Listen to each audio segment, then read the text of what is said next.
수고했어. 자, 아이여기. 감사합니다. 나는 신이 나서 일당을 받아들었다. 무슨 일당이냐고? 사실 난 보건대 출신인지라 나름 의료 쪽 사람들하고 약간의 연이 있었다. 덕분에 오늘은 친구의 부모님이 운영하는 대형약국에서 일일 알바를 하고 일당을 받은 것이다. 그것도 일반적인 수당보다 훨씬 높게 받았다. 57,000원. 조금만 더 보태면 6만원이고 이제 승민 누나를 만나러 갈 수 있다. 처음 그녀를 본 지 며칠이 지났지만 난 포기하기는커녕 오히려 그녀를 보아야 한다는 알 수 없는 의무감에 젖어 있었다. 유진아, 다음 주에 한 번 더 나올 수 있니? 네? 물론이죠. 그래. 수고한다. 조심해서 들어가렴. 네. 수고하세요. 아저씨. 나는 그 어느 때보다 밝은 미소를 지으며 약국을 빠져나왔다. 그녀를 만나러 그 거리로 향하는 지금의 발걸음이 너무나 가볍다. 아직은 그런 곳에 가기엔 이른 시간일지도 모른다. 하지만 그런 것은 중요치 않았다. 오히려 사람이 잘 없는 지금 시간대에 가면 승민 누나를 쉽게 만날 수 있다는 생각이 들기까지 한다. 그녀를 만나러 가는 버스는 설레임이 가득했다. 오지 말라고 했는데 가도 될까? 이번에 가서는 전화번호라도 물어볼까? 아니야, 그건 너무 섣부른 것일지도 모른다. 분명 다시는 오지 말라고 했었는데 괜시리 부담을 주는 걸지도 모른다. 혹자들은 나를 보며 아주 한심한 청춘이라고 비웃을지도 모른다. 화류에 그저 모든 손님들에게 몸을 주는 그런 여자에게 아까운 청춘을 조금이라도 쏟는 것이 우스워 보일지도 모르겠다. 하지만 나는 달랐다. 승민 누나의 미소 때문에 우울했던 내 마음은 밝게 피었고 계속 그녀를 보며 기쁘고 싶었다. 내가 하루 일한 이 돈이 그녀를 웃게 한다면 얼마든지 내어줄 수 있었다. 후아. 그녀가 일하고 있는 골목 앞 정류장에서 내린 나는 새삼스레 심호흡을 해보았다. 현금 인출기에 들어가 10,000원을 뽑는 것도 잊지 않았다. 통장 잔고는 생활비를 포함해 불과 몇십만 원이 있을 뿐이지만 뿌듯하다. 아무래도 좋았다. 어차피 지금 당장 부귀영화를 누리는 것이 아니라면 한 번이라도 그녀를 보는 것이 행복했다. 나는 완전히 미쳐 있었다. 겨울인지라 초저녁인 지금도 제법 어둑어둑하다. 그녀가 일하는 곳은 번화가 뒤편에 자리 잡은 홍등가. 밝은 곳에 투영되는 그림자처럼 약간은 모순적인 인간의 군상일지 모른다. 하지만 난 창피하지 않았다. 며칠 전 처음 갈 때처럼 쭈뼛쭈뼛 들어가지도 않았다. 내가 그래버리면 승민 누나는 아주 부끄러운 곳에서 일하는 천박한 사람이 되어 버릴 테니까? 어머머. 벌써 온 거야. 오빠. 여지없이 호객행위를 하는 그녀들의 음성이 들려왔지만 저번에 갔을 때처럼 심해가 아니라서일까. 그렇게 많이 들려오지는 않았다. 밤이 곧 다른 이들의 아침인 그녀들에겐 지금은 그저 막 출근한 시점이나 다름없을 테니 조금씩 붉은 등이 들어오기 시작한다. 공교롭게도 그녀가 일하는 곳은 이 골목의 끝, 그러니까 길게 드리워진 홍등가 집장촌의 마지막 집이다. 때문에 가는 동안 이제 막 손님 맞이할 준비를 끝낸 수많은 여자들의 유혹을 떨치고 가야만 했다. 하지만 그리 어렵지 않다. 내게 있어서 여기 온 목적은 수많은 남자들처럼 하룻밤의 욕정을 해소하기 위해서가 아니다. 그저 내 마음속에 하루 만에 크게 자리 잡아버린 그녀를 보고 싶을 뿐이니까. 어머. 오빠. 우리 집 찾아온 거야? 저번과 마찬가지로 키가 크고 늘씬했던 그 여자가 화장을 고치다 말고 나를 보며 야하게 웃는다. 내가 기억나지 않는가 보다. 하기야 나 말고 다른 손님들도 있을 테고 그날 밤도 나와 함께 놀지 않았으니까. 오빠 잘 왔어. 어서 들어와. 나는 지난번만큼은 아니지만 역시나 쭈뼛거리며 그 가게로 쓱 들어갔다. 항상 레파토리는 똑같은 걸까? 그 여자는 또 내게 팔짱을 낀다. 쇼타임이지. 오빠? 아, 저 승리 씨를 찾아왔는데요. 그 여자의 눈꼬리가 또 스르륵 위로 올라간다. 그리고 나를 빤히 바라보더니 그제서야 생각났다는 듯이 손뼉을 딱 하고 친다. 아, 승리 서방님 이구나요? 핏도 김샜네. 서방님이라 한 번 왔을 뿐인데 처음부터 그녀를 지명했어서 나를 굉장한 단골로 착각한 모양이다. 아니 단골이라기보다 그저 그녀들의 눈에는 봉으로 보일지도 모르지만 기분은 좋다. 미안해요. 됐어. 오빠 미워. 근데 승미 지금 자는데? 깨워줄까? 생각지 못한 일이었다. 다른 손님을 받지 않는 이상 만날 수 있다고 믿었는데 아직 자고 있다니 그럼 그녀의 방은 단지 손님을 받기 위한 방이 아니라 정말 자기 방처럼 숙식하는 거구나.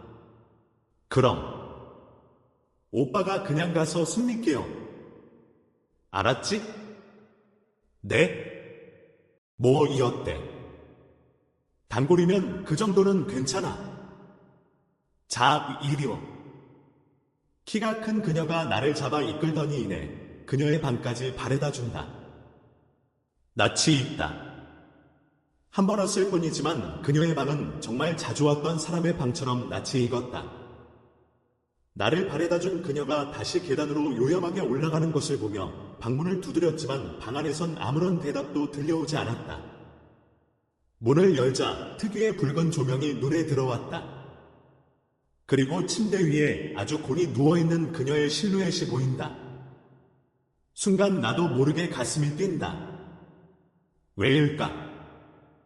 나는 최대한 소리가 나지 않도록 조심해서 문을 닫고는 살금살금 그녀의 곁으로 다가갔다.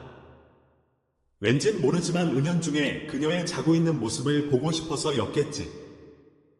나는 행여나 그녀가 깰까봐 느릿느릿 두꺼운 파카를 벗어서 한쪽 구석에 두었다. 천사 같다. 나도 모르게 든 생각이었다. 화장기 없는 얼굴로 곤히 눈을 감고 있는 그녀는 정말 천사 같았다.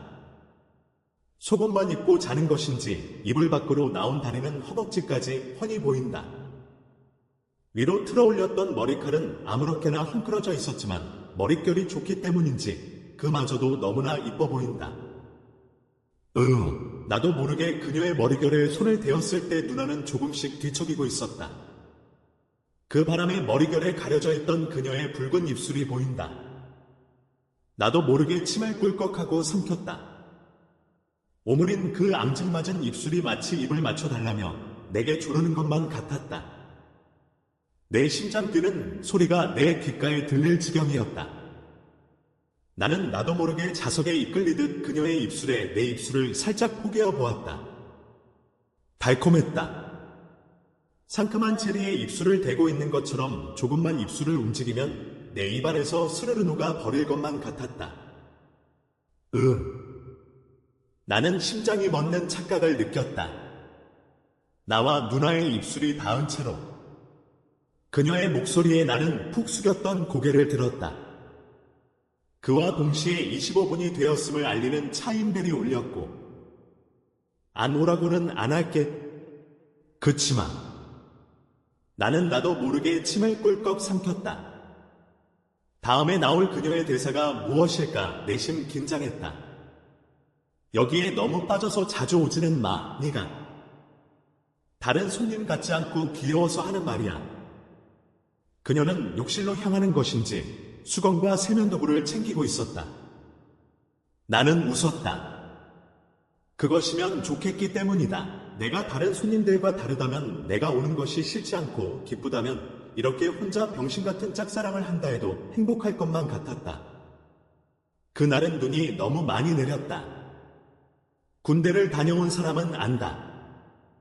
눈이 얼마나 싫은지. 하루 종일 펑펑 내린 눈을 치울 때면 욕이 나오지 않을 수가 없다. 나는 군대에서 취사병이었다. 덕분에 다른 병사들과는 달리 취사장 근처만 치우면 되었지만 인원이 없을 땐 취사병도 예외는 아니었다. 특히 대연병장을 쓸자마자 다른 병사들의 다음 끼니를 준비하러 뛰어 들어갈 때는 진짜 나도 모르게 솟구치는 눈물을 참은 적도 있다. 하지만 사회에서 보는 눈은 조금 다른 것 같았다. 막 아름다워 보이진 않지만 그렇다고 흉측하지도 않았다. 하지만 쾌쾌한 자취방 구석 창밖으로 눈이 내리는 것을 바라보는 마음은 그닥 상큼하지 않았다. 누난 뭘 할까? 그냥 유리창 밖으로 내리는 눈만 바라보고 있을지도 모른다.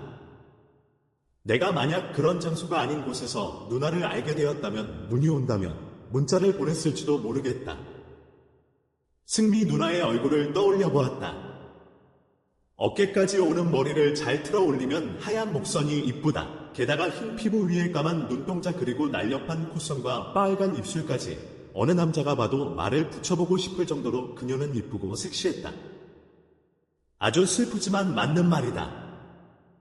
내가 수중에 6만 원이 없다면 그녀는 나를 만날 일이 없다. 아니, 애초에 내가 그녀를 만날 자격 자체가 없는 것이다. 갑자기 가슴이 답답해져 온다. 통장 잔고에는 그녀를 만날 돈이 있지만 이것마저 써버리면 나는 밥을 굶어야 했고 전기세를 내지 못해 어둠 속에 있어야만 했다. 한참을 갈등했다. 그치만 현실에는 이길 자가 없는 모양인지 나는 참는 수밖에 도리가 없었다. 하지만 그녀를 보고 싶다는 욕망은 감출 수가 없어 나는 또다시 자켓을 걸쳐 입고 뛰쳐나가듯 집을 빠져나왔다. 눈길의 대로변의 차들은 거북이 걸음을 하고 있었다.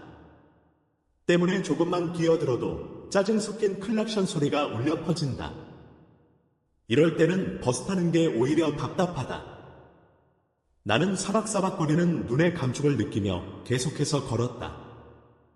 걷다 보니 서글펐고 서글프니 소주가 마시고 싶었다. 그런데 왜 그녀가 일하는 그 골목까지 가서 마시냐고? 이유는 아주 간단하다.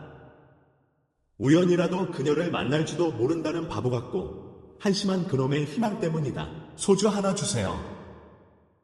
안주를 시킬 돈이 어딨는가? 나는 그녀가 있는 골목이 훤히 보이는 포장마차에 자리를 잡고 앉았다. 늦은 밤이었지만 추운 날씨 탓인지 손님은 아무도 없다. 내 앞에는 홍합탕 하나와 오이 몇 개 그리고 소주가 나왔다.